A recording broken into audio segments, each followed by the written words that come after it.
Hello and welcome to the Vent Sesh. That's right, I'm Jared Freed. We're here every single Friday. It's our season finale. We've done a bunch of episodes. If you haven't watched the Vent Sesh yet, real people, real problems. We're going to go over them. We got 10 minutes to go through a real situation that our guests are in and try and talk it out. I'm no expert. I'm just here to give a unbiased third-party ear and maybe some solutions that are usually easier for me to give than they are to take, but we're going to figure it out today. And if you are here on this channel, get subscribed right now.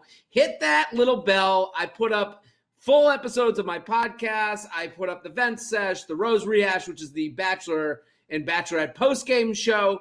It's all here. So get subscribed. And if you want to be a part of next season of the Vent Sesh, send in your email, jtrainpodcast@gmail.com. Title it Vent Sesh. If you title it Vent Sesh, that will get us to you so we know to reach out, that we know you want to be on camera discussing your problems. Very excited. We got 3 great guests with 3 very specific problems that I'm sure relate to a lot of different people. They're not alone. These aren't exclusive to them. We all have been through similar. So let's bring on our first guest. Let's bring on Caitlyn. Come on out. Hi, Jared. Hi, Caitlyn. Where are you coming from and what do you do? I am from Philadelphia and I'm an attorney. Well, welcome, Caitlyn. Thank you so much for doing this. Let's get right into it. What's the issue? Let's talk. Okay, so back in June, I matched with this guy on Hinge. We chat for a bit, meet up at a beer garden, and then it is like instant connection. From there, things very quickly progressed into an exclusive, defined relationship.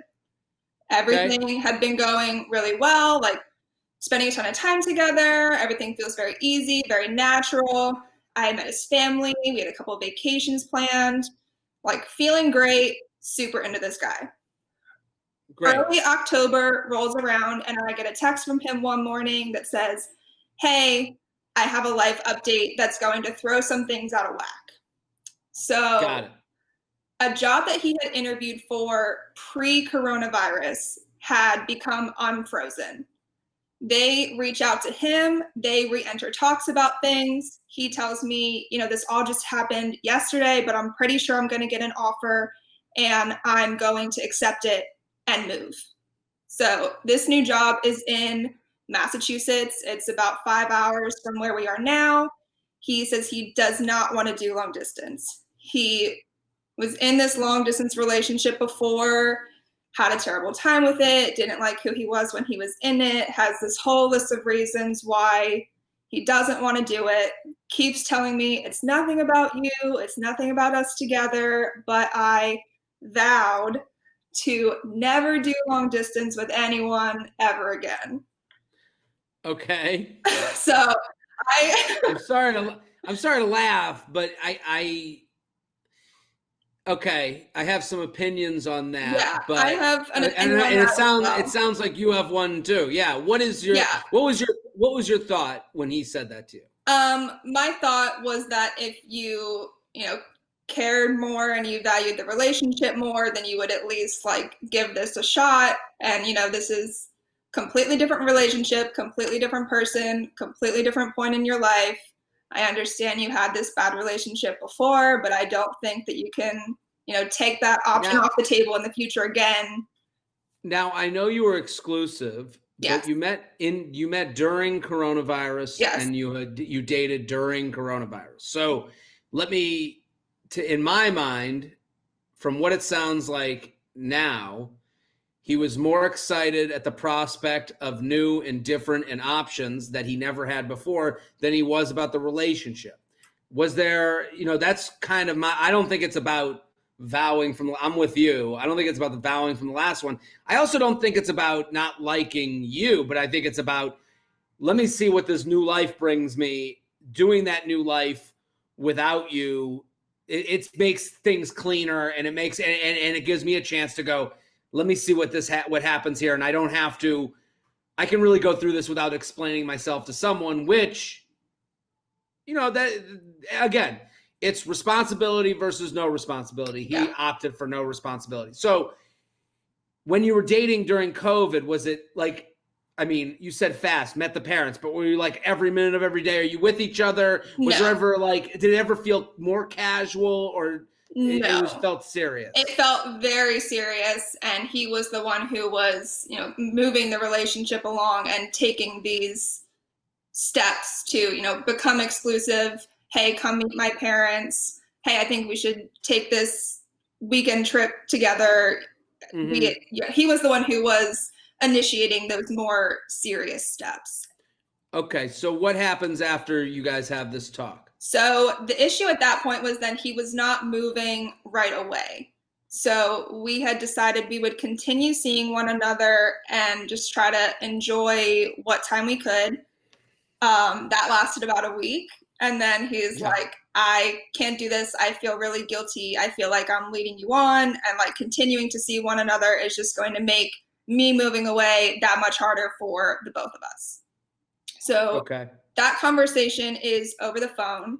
We decided to meet one last time in person and figured this. What was the reason for the one last time in person? What was going to happen here? I figured it would just be like, you know, say our final goodbyes, kind of like have that one last meeting, like, you know, best of luck with everything. Let's leave this on good terms.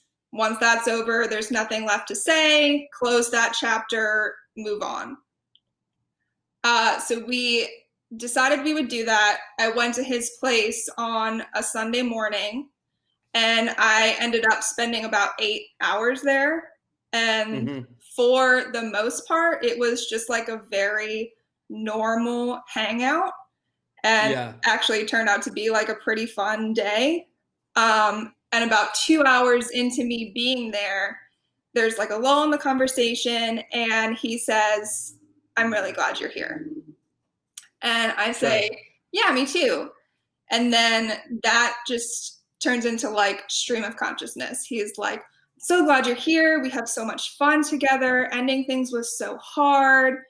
You know, why are you being so nice to me? This is making things so much harder than they have to be, but I love spending time with you, and like has so many things to say. And I'm just kind of sitting there like, why are you telling me this? And in response to all of that, I say, well, you know, it doesn't have to be this way. Like, we do have the option to continue things.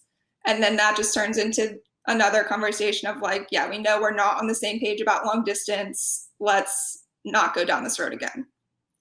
So then later on that afternoon, we're just like hanging out, watching football. And he turns to me and says, we'll hang out again before I leave. And I'm surprised by this, because I thought that this last meeting, like the whole purpose of it was to like say our final goodbyes. And he was the one who initially was like, you know, I can't keep seeing you. This is making things too hard. So I asked him, are you sure? And he says, yeah, as long as you're okay with it. And I said that I was fine with that. And then I expressed to him, you know, this day was very different from what I was expecting it would be. And like, yeah, you know, I didn't really know what to expect going into it, but now that you're here, I'm really enjoying this and I don't want it to end. So eventually I end up leaving. And as I'm on my way out, I ask him, see you again. And he says, yes, definitely. Gives me a kiss on the forehead, tells me to let him know when I get home. So make it back to my place, send him a text, made it home. Thanks for having me over. Today was fun. He responds, says, thanks for coming. I agree. And then sends another text that says, we'll hang before I leave. So then after that happened, I reached out twice over the span of like 3 or 4 weeks to see if he wanted to hang out again. The first time he answers like almost immediately, but says he's not going to be home for the time that I had suggested. And then the second time he doesn't answer at all. So I sent a follow-up text, again, no answer. So I'm like, okay, well, guess that answers that. Like, guess that's done. Yeah. So my question for you is, why would he keep saying we'd hang out again just to end up ignoring me when I tried to make it happen? You know, like he didn't have to put the option out there. Has he answered you since that last try? So after I sent the email to you, I did send him one last text to kind of like put a cap on things in my mind. And I was just like, you know, guess we won't be hanging out again before you leave. I don't understand why you said we would. If you didn't intend to, you might have already left. I'm not sure, but just some final thoughts. Really enjoyed our time together. Thought we were a great match. Obviously, this didn't play out the way that I wanted, but no hard feelings. Hope you like the new job. Best of luck with everything. And he actually did respond to that. And what he said? He said, hey, like, thanks for the nice message. Sorry, I was without my phone for a few days. And then thought it would be weird to reply. And honestly, I thought it may be easier to just let it go. I had a great time with you, and I agree we were a great match. Just the situation wasn't right, I guess. Yeah. Okay. So I have a little bit of an understanding. Obviously, I don't know what's going on exactly in his head, but just seeing the situation from like a bird's eye view. Let's stop the clock for 2 seconds because I want to make sure. You said a lot of things. Listen, I can't speak to him right now. I can only speak to you, and I'm not saying you did anything wrong. You're sitting here being like, I'm just being honest. I want to see what this could be. Distance or not, let's give this a shot. That's basically what it seems like you're saying. Yeah. The problem is he's at the wheel. You are not driving this at all. You're in the passenger seat of every one of these conversations. He says, and he knows as little about the future as you do. But right now he's being put in the position of making promises for the future while still having access to you. So like, I know it's hard to do this, but when you go over and say one last time, well, it's never one last time because he then got you to agree to hey, let's do this again before I go. He basically told you a breakup is going to happen in the future. He basically, set up the alarm to go off at whatever date that he leaves, but then still have access to you until then. He never had to feel what it was like to be without you. And that's really the only way. And I think what you did is normal, going over there and saying, why are you telling me this? Like, it feels like you're trying to hint at, hey, tell me that you've changed your mind because of how good this hangout was. But that's the reality is he already, the hangout is included with his breakup. There was no change. Everything was directed by him. There was never a point where he had to go, like he never had to make a hard decision. You're at the house. You're having the same hangout you would have had before the breakup that you're having after the breakup until that alarm goes off. So, you said like, we'll hang out again soon. And you're just like, okay. At a certain point, you gotta and then when you text him, you said, guess we won't be hanging out. And it's like, at a certain point, you gotta go, hey, I'm out. You don't have this access anymore. Because right now, nothing has really changed for him. He even has your number and the freedom to get back in touch with you a week after it moves and go, you know what? It's not what I thought it would be. I think I can do long distance. Like at this point, there is no risk that he's taken. The only risk he's taken is that, maybe for a week, you guys don't talk when he moves and then he can come back to you, because I just don't think he believes that he ever is going to lose you at this point. And I think part of that is going over to his place and listen, I can't blame you for doing that. You're like, I like spending time with you. You're just being the honest one. And he's just trying to, I guess not feel bad about a breakup. So the only reason I could see that he's making these plans and bowing out is because he doesn't really feel that it puts him in any worse position. Mm.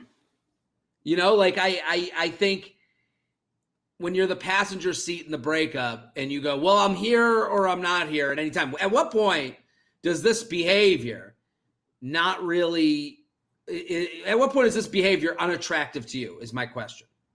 Yeah, it was, I mean, after he ended up ignoring me that second time when I was kind of like, well, I thought we had ended things on good terms. If you didn't want to hang out again, you could have just said, hey, I don't think this was a good idea.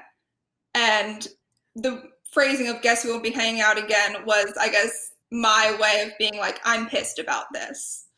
Yeah, I understand. I understand that. I don't think you did anything wrong. I'm saying if I'm like, if going from now forward, like this is the problem with blaming a breakup on something else other than, hey, I've made a choice that this match is like, what he can't say to you is this match is great, but I'm excited to move and I'm excited to do that alone. That's a hard thing to say. And I think I've learned about myself in this relationship. I think I could be making a big mistake, but at the same time, this is the decision I'm making. And he didn't own it. He kind of half made that decision, and you were kind of along for that half decision. So I think if I'm you, like, I think you have to, like, I do think someone like this will come back. I do think you're going to hear from this guy again, because the way it ended it's an ending that he doesn't believe. And if I'm, in your position, you can do one of two things. Expect that to happen and kind of be ready for that. Or, the other way to go is to break up with him. Hey, just to let you know, like to send a text being like, I just want to let you know, like, this isn't a number you can call. I need my moment to mourn this breakup. I'm going to unfollow you. I'm going to unsubscribe from you. I know that all seems harsh, but right now you didn't give me the pleasure of a breakup. You gave me the half version, and now I have to break up with you. Yeah. Like, that's the only way, because the reason to make those plans is because he still likes you. He still wants to hang out with you, but he's doing this kind of in a lazy way that doesn't really, nobody's ever going to look out for your feelings as much as you. And right now you're giving him that opportunity to look out for your feelings, and he's not doing it. Yeah. So do you feel helped? Is this an explanation? It added a layer of confusion to things that was not there before. Cause I, initially did see that, like, okay, he does like me, but he likes the prospect of a job in Massachusetts by himself more. I did get that. And then this, just added confusion to things, but this explanation helps. Yeah, I think also, like, with COVID and the lack of being able to see new people. And honestly, if there was no COVID, I don't think he's out there, like, dating in Philly. Like, I think this is a normal thing to do, that when people do, like, we're going to break up over there. But until we get to there, we can keep driving like we are now. And it's like, well, that's not really looking out for you. And I'm not defending him, but I'm saying, you got to look out for yourself more. You got to go, hey, I'm not going to half date you. This is over. Good luck. Your number is in my phone, but it ain't one that I want to hear from for a long time, unless you're coming back with, some sort of plan to court me again, because you'll need to at that point. And that puts him in a position where it's like, I got, that's a mountain I have to climb. Right now, I don't mean this in a bad way, but right now you're a hill. Like, he can go, hey, things didn't work out. It was the distance. It got in my head. I was so crazy. You were always the one. That shouldn't cut it to me. Yeah. Thank you so much for coming on. Thank you, Jared. Of course. See, look at us. Real people, real problems. That's a tough one. And many people blame the breakup on something else. And it kind of is that side door into, I always know how to get back in the house. This is the Vent Sesh. Get subscribed to the channel. If you want your question answered on the next season, it's the season finale, people. jtrainpodcast@gmail.com. Title it Vent Sesh, so we know to reach out to you. Next guest, we're dealing with a job search issue. Celine, come on out. Hey. Celine, nice to meet you. Where are you coming Nice from? What to do you meet do? you. I'm from Atlanta and I am a research scientist. Research scientist. I love the sound of Mhm. that. That's great. Yeah. I love Atlanta. So let's get into the issue. Let's hear it. Okay, so I met this guy on an app in February and we started dating and things went pretty well. We hit it off. We've been dating ever since. And in Still April, dating, no issues with Corona starts. Are you guys living together or are we no, still apart? no, we lived really close to each other. Like he lived like 10 minutes up the road with traffic. I mean, without really less. But no issues. I mean, we just started hanging out with each other at each other's apartments and like doing outdoorsy things. I have a dog, so we go hiking, whatever. Um, and so he starts working from home. I start working from home. He loses his job in April. And at first, he's like really positive about it, which is interesting. I mean, I appreciate that. And he was like, he's in sales. So he says, I was kind of like looking for a way to get out of sales. I'm not into it anymore. This will kind of push me to get a different job. And so I'm like, okay.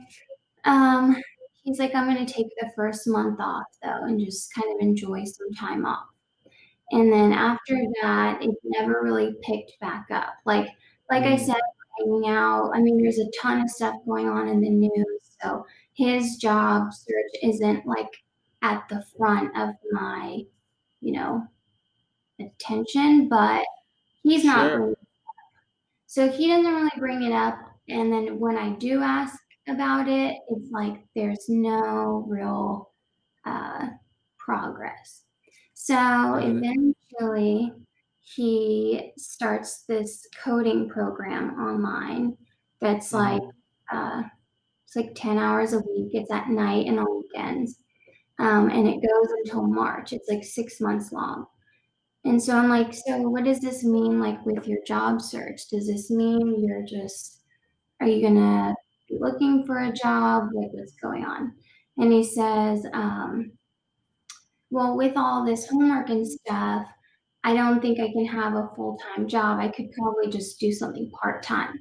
So I'm like, okay, waiting for some progress on that. And eventually I ask him, like, I need to know if you're not looking for a job just because you told me that you would be doing something part-time or at least looking. So I don't want to expect you to be doing that if you're not doing that at all. And he's like, no, I'm looking. He comes over one day. It's kind of like a few and far between like job search, I think. It's like every couple of weeks he'll like apply to a few. And one day he comes over and he's like, yeah, I applied to a few today. I'm like, oh, what did you find?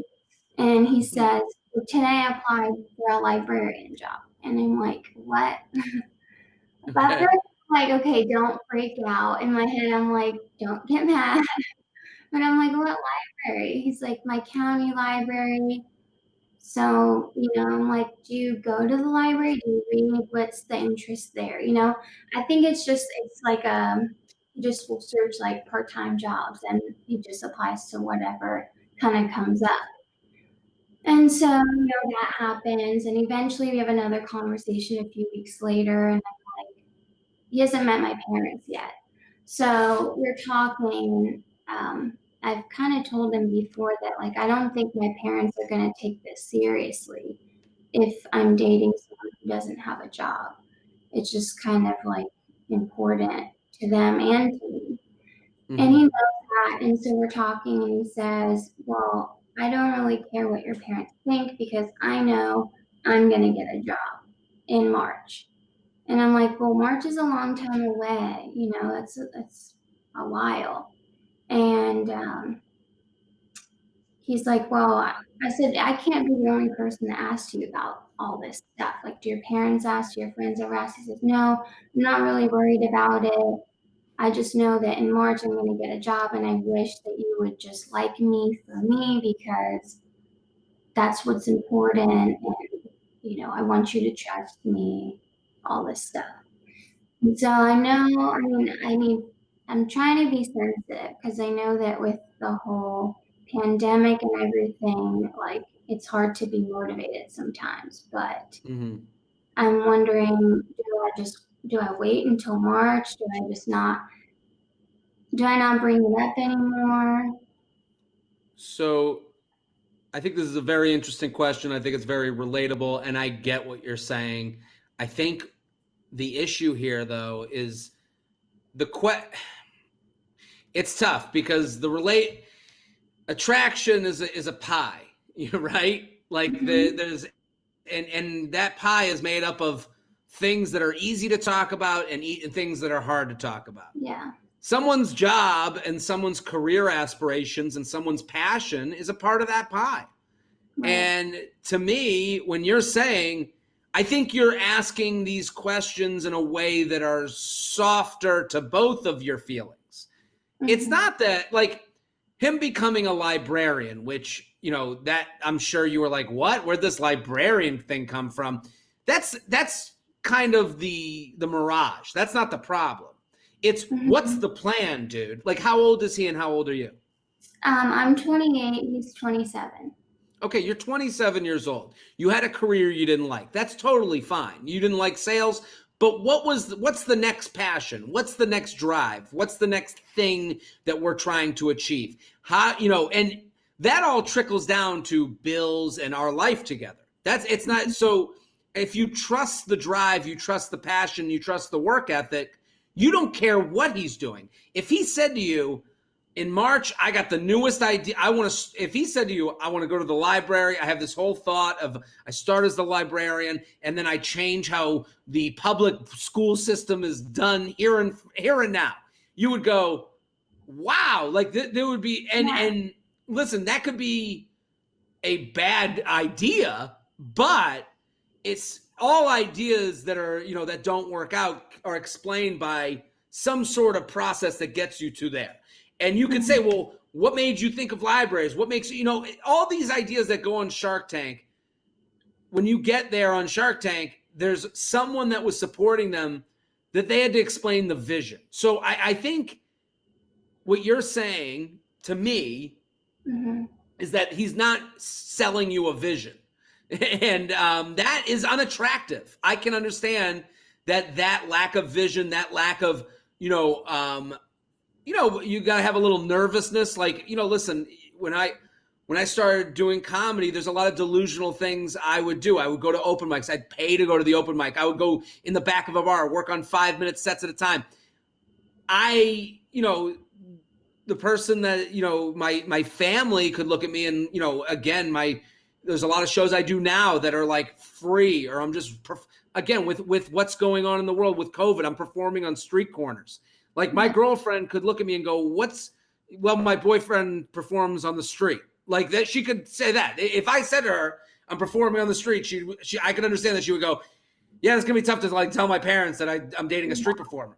I understand that, but that's not what I'm doing that for. I'm not doing the street performances to be a street performer. I'm doing the street performances to get myself ready for when things come back, so I can do live shows, so that when people buy tickets, they will love the shows, and then and that they can bring their friends, and that more friends can come to the shows, and then I can put out YouTube specials, and I can have people watch those and get more of an audience, and have more people watch the Vent Session, have more people, subscribe to my YouTube channel. All of this. Now you see a vision. You see why I'm doing these things. The librarian thing is kind of a side thing to the coding thing. Hey, taking a coding class where you're learning a new skill, because that's why I think March is coming up, right? Is that why he's saying March? Because he's saying that I'll have this degree? Yeah, so the class, it's really not a degree. I want to clarify that. Okay. It's a class. There's no grades. It's just a class. And it ends in March. So he's learning a new skill, but it sounds like when it ends in March, he thinks that this new skill will guarantee him a job in that field. Like, I would want to know, if we could stop the clock, I would want to know what's the vision with this new skill. And that's something that I could be attracted to. If I'm dating someone and they go, you know what? The job search has been awful. It depresses me at every turn. Like if I got this story from my significant other, if it was the job search is awful, I'm learning this new skill. My plan is to take that skill and use it towards these 3 ideas or these 3, or to reach out to these types of people. Okay, now we're talking about a vision. As vague as that might be, at least it's saying my time is going to be better. And then when he's playing video games or sitting on the couch and watching TV, you're not resenting him because you're going, well, he got the class. He has this whole plan. And then you could wait. I wait till March. I would say waiting till March is not the solution here. Like I think for you, my advice to you is it's okay to be unattracted to how this person is preparing themselves for the next phase of life. Yeah, we've both kind of gone over that. Like, I guess my view is the librarian thing is just an example of the kind of random slew of, Well, these are things he's just telling you. He's trying to get you off his back. He's trying to say, well, here's my next job offer, and it's nothing. Yeah, and so like my approach would be like every day you go online and you apply, and his approach is like when I remember I'll apply, and he's telling me, we both want the same goal. Why is it so wrong that I'm going about it a different way than your way? Why is your way the only way I can do it? That he's right about. And what I mean by that, I don't agree with his way in the same way you don't agree with his way, but this might not be the match for you. And this might be someone that you're not, just because he's good in other ways, you have to judge, is this thing unattractive enough to you to look over the other things that are attractive? And it's a part of the relationship pie again. And I think what we're going through is totally relatable because it is difficult to go, like, it's like when someone says, should a guy pay for the first date? And my answer is always like, I don't know. Did you not like it when you split the tab? And that's a hard thing to admit. It's hard to go, yeah, I don't want to date a guy I have to split the tab with because it's icky to tell people. It makes you sound a certain way, but that's okay. That's your taste. And what he's saying to you is, my way is not wrong. It's not wrong, but your way isn't something that makes me want to date you more. Yeah. And I think you can say to him, which you have, hey, are there other ways you can go about this? It feels like you're not really worried about the future. And for you, you're worried about the future with him. Mm-hmm. And so I can understand where his lack of hustle towards the future is also a lack of hustle towards you two becoming more, and you two maybe moving in together, and you two maybe getting engaged. You're looking down the road, and his pace with the job search kind of, I would take that as you aren't really looking towards a life with me. Right. Yeah. And I mean, you're right about the video games and the TV. Like sometimes we talk and he's like, this is what I did today. And it's like, I played video games. I went to the grocery store and I'm like, oh, like I don't want to bring up the job thing. Sure. But, but you're not bringing up the jobs thing. You're bringing up how worried are you about our future? Because it's easy to be it's easy to be up to date 6 with someone. Like those first 6 dates, those first 6 interactions, you're having fun.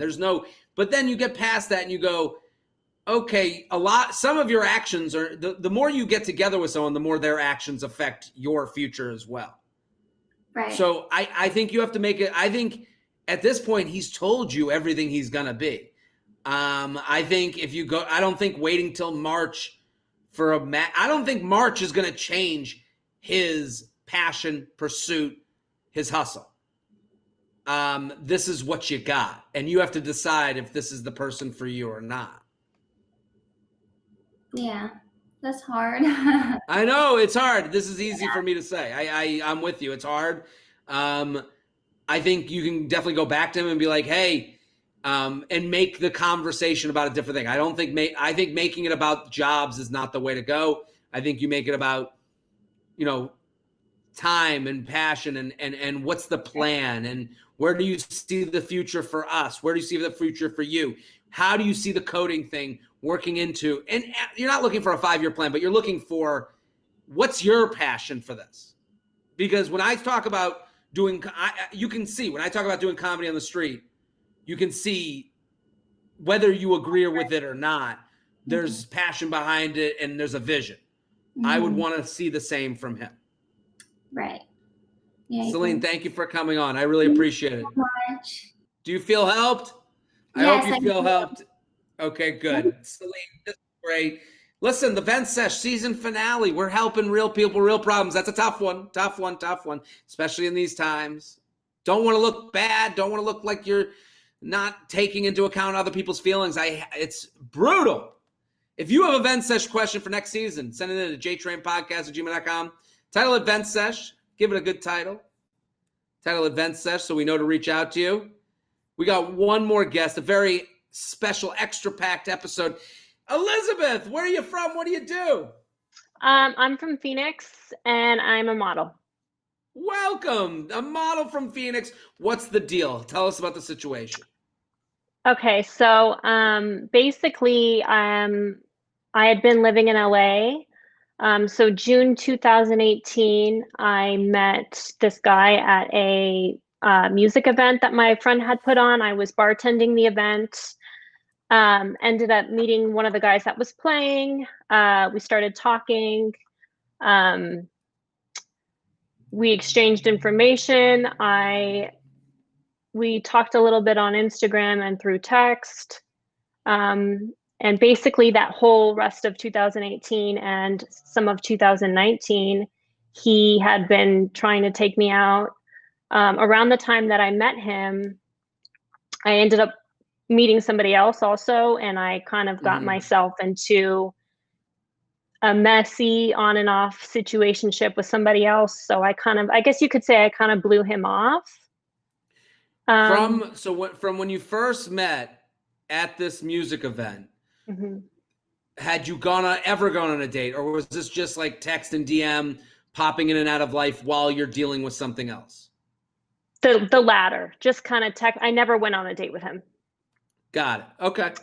And so even in the off mode with the other guy that I was in a situation with, I just had a lot of things going on in my life. So you could say I just ended up not being interested.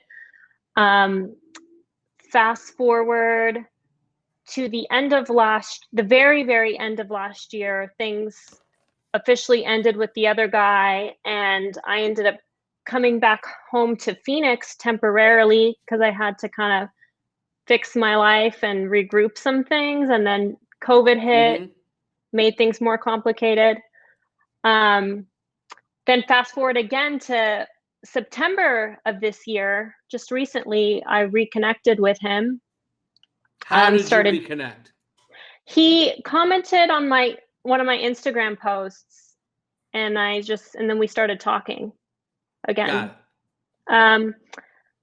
And then as soon as I reconnected with him, the first thing he asked me was, why did you never want to hang out with me? I told him, the situation that I had going on.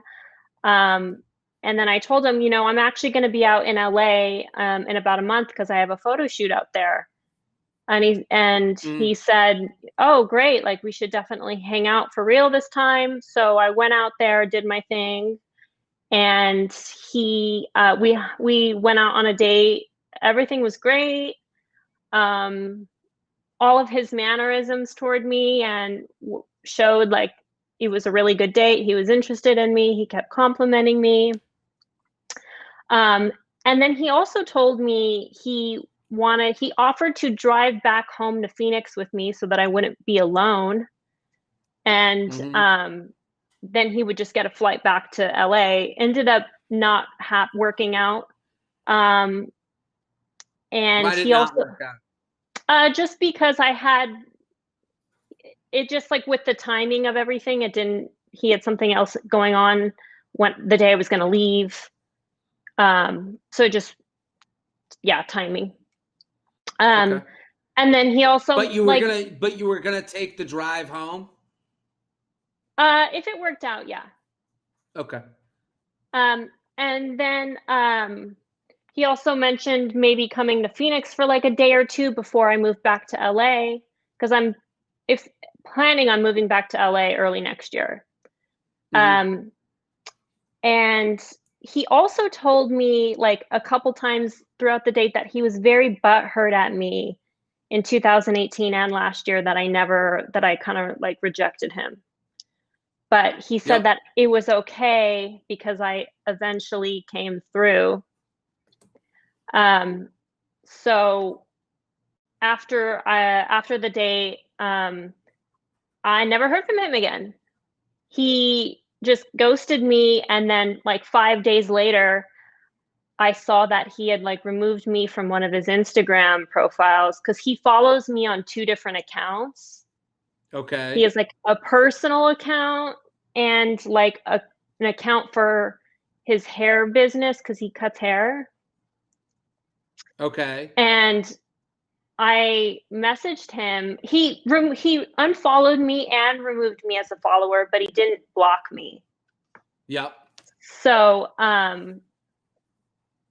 I messaged him and I said, "Hey, I thought we had like a really good time on Friday, but I saw that you removed me from your profile. Did I do something wrong?" Mm-hmm. And he left me on scene, and I never heard from him again. So still haven't heard from him. Still haven't heard from him. But he kept me following me on his other profile, but I just unfollowed him. Okay. So what is your question, I guess? So do you think he did that to get back at me? No. Did you? Okay. I don't think he did that thing.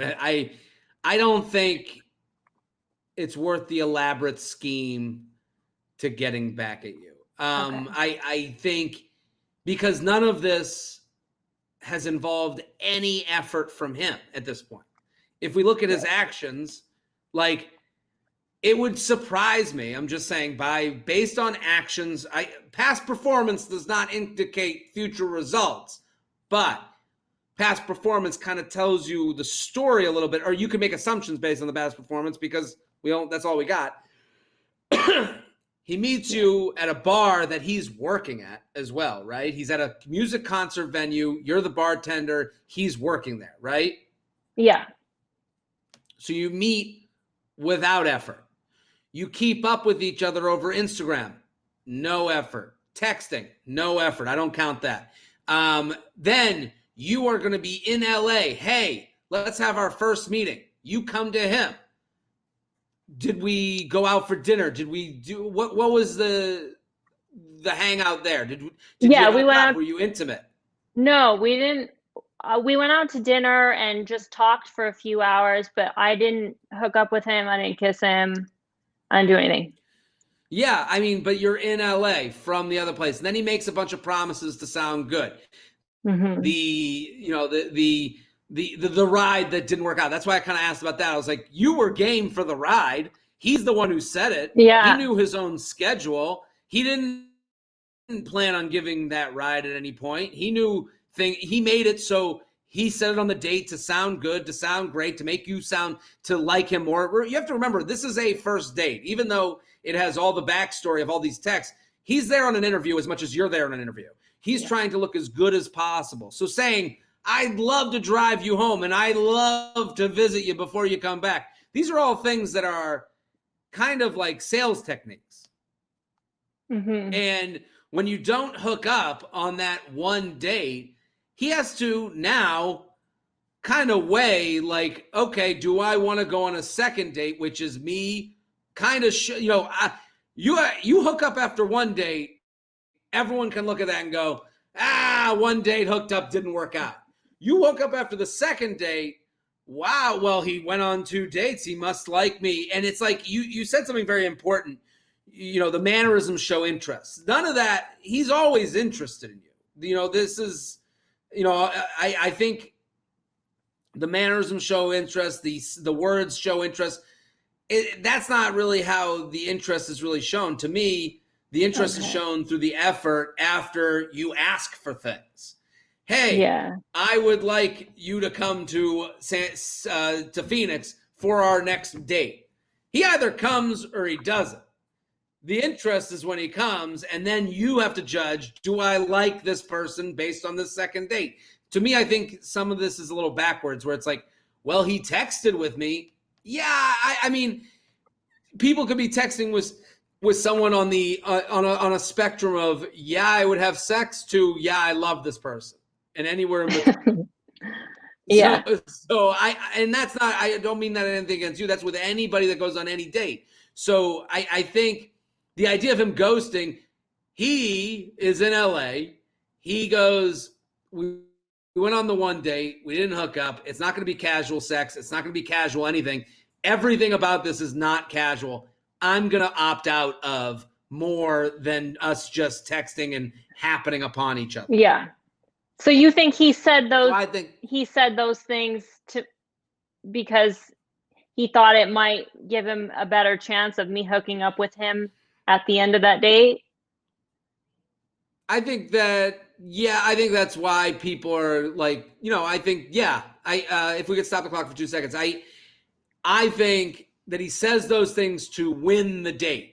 Okay. I don't know if it's general. I don't think it's as much, well, I didn't, damn it, I didn't have sex. I said those things and I only did them to have sex. I don't think it's as evil as that could sound. I think it's more, I'm going to put the most fantastic foot forward that this person at the end will be more likely to hook up or be intimate or be someone that I can call on in the future. And I think he didn't see it going that way. And he just basically was like, it's not worth my effort level, even to DM and to text. And right.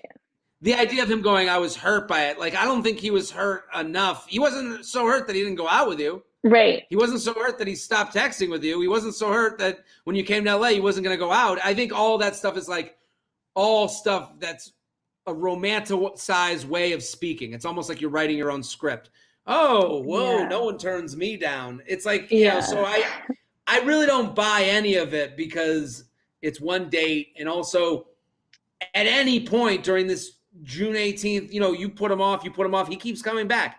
And then finally he gets, you come back and we go out, and it's not like this crazy night. It's just a kind of a regular date and kind of just like dinner, two people having a good conversation, which is probably what he didn't see coming. I think a lot of guys think of this like a guy, and a lot of women think of this like a woman, with the person they're speaking to. I think a lot of guys think of a woman like reaching out over DM and getting back in touch with them as like, well, she must be doing this because she wants to hook up. And it's like, no, you were like, you've been around for 2 years and we kind of have this nice connection. Let's see what this could be. And I think let's see what this could be is more than he was looking for, if that's my takeaway. Yeah, I got it. But lesson learned. Listen. Yeah. Thank you so much for coming on. This was Elizabeth. Thank you again. Do you feel help, Elizabeth? Definitely. I definitely got a better perspective. Yeah. Thank you so much. Thank you. Listen, that's the Vent Sesh. There's so many episodes. If this is your first time watching, go back. We've had real people, real problems. We were going to come back with season 2. That's our season finale. And thank you for watching. Get subscribed to the channel. We got great stuff coming up here all the time. The J Train podcast, full episodes, the Rose rehash. We got The Bachelor's coming up. So get subscribed, and we'll be back very soon. Thanks, guys.